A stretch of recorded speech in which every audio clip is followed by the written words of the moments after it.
의뢰인의 행복만 생각합니다.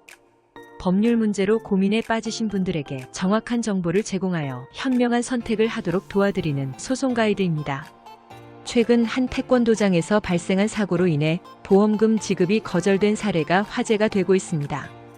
이 사건은 단순한 보험금 지급 문제를 넘어 우리가 가입한 보험의 보상 범위와 직무 수행 중 발생한 사고에 대한 이해의 중요성을 다시 한번 일깨워줍니다.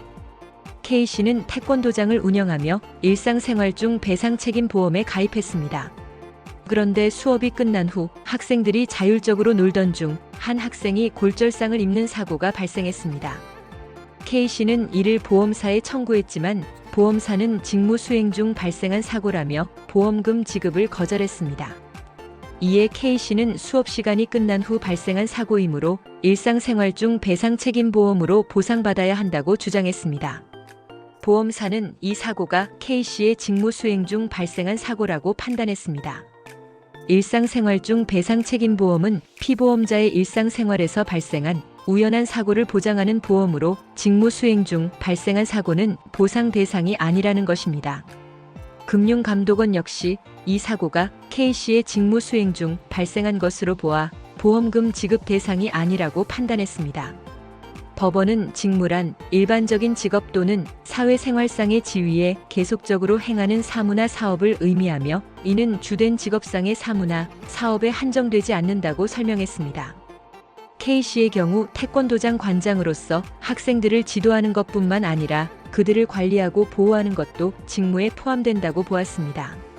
또한 사고가 발생한 장소와 시간, 내용적 요건을 고려할 때 이 사고는 직무 수행 중 발생한 것으로 볼 수 있다고 판단했습니다.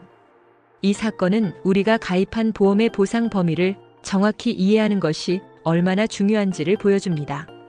따라서 직무 수행 중 발생할 수 있는 사고에 대비하고 싶다면 전문 직업인 배상책임보험이나 영업배상책임보험 등 특정 직무 관련 배상책임보험을 추가로 가입하는 것이 필요합니다. 또한 보험금을 청구할 때 직무 수행과의 인과관계를 명확히 해야 함을 보여줍니다. 직무 수행 중 발생한 사고인지 여부는 해당 직무에 대한 전문성, 생계 관련성, 그리고 사고가 직무로 인해 발생할 수밖에 없다는 인과관계 등이 고려되어야 합니다. 따라서 보험금을 청구할 때는 이러한 요소들을 충분히 검토하고 필요한 경우 전문가의 도움을 받는 것이 중요합니다. 이번 사건은 보험 가입 시 보상 범위를 꼼꼼히 확인하고 직무 수행 중 발생할 수 있는 사고에 대비해 적절한 보험을 추가로 가입하는 것이 얼마나 중요한지를 일깨워줍니다. 또한 보험금 청구 시 직무 수행과의 인과관계를 명확히 하는 것이 중요함을 다시 한번 상기시켜줍니다.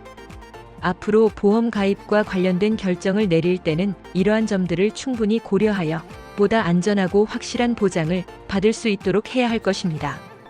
소송 가이드는 법률적으로 문제가 될 수 있는 부분에 관해 상세히 설명을 드리고 그 해결책에 관하여 근거 법령 및 관련 법령을 제시하는 길잡이를 해드립니다. 항상 노력하는 자세로 의뢰인의 이익을 최우선하는 모습을 보여드리겠습니다. 소송에 대한 자세한 상담을 원하신다면 변호사 상담 신청을 누르시고 더 많은 정보를 보고 싶으시다면 소송 가이드 카페를 방문하시면 됩니다. 내용이 마음에 드셨다면 구독과 좋아요, 알림 설정 부탁드립니다. 더 좋은 내용으로 찾아오겠습니다. 꼭 승소할게요.